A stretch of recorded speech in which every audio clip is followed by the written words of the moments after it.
Hey everybody, this is Corey, owner of the Parisi Speed School of Franklin Lakes, along with our program director, Ashley. And one important thing that parents ask about all the time is how we assess their athlete's strength before we start them on a strength training program. And the first thing that we do to test that is what's called the overhead squat assessment.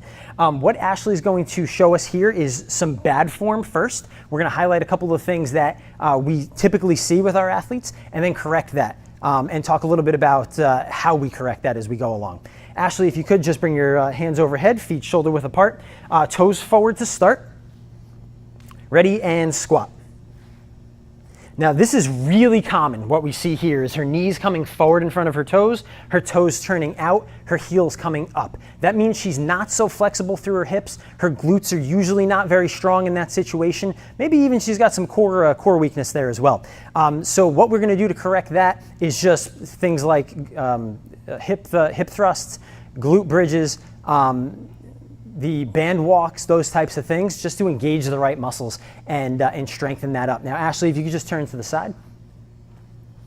Hands up again. Good. And if you squat again, go ahead. Now, what we might see, Ashley's got a good back positioning here, but you might see an athlete fall forward like this. Again, that's core strength. Her arms might fall forward. That's just really tight shoulders and lats. Her lower back might be rounded. She's so flexible, she can barely do it. So those are just other things that we're gonna wanna work on, shoulder flexibility or core strength to help correct.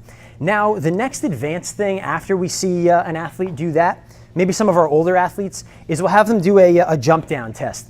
And what that is just telling us if the athlete is real weak in the glutes and in the legs. If Ashley jumps down from here, what we don't wanna see is where the knees come together. That's a major sign, especially for female athletes, of a potential knee injury, ACL, that type of thing. What we want Ashley to be able to do is just jump down, stick the landing. You see her knees did not shake in that time. They didn't shake out either, which is also a positive sign.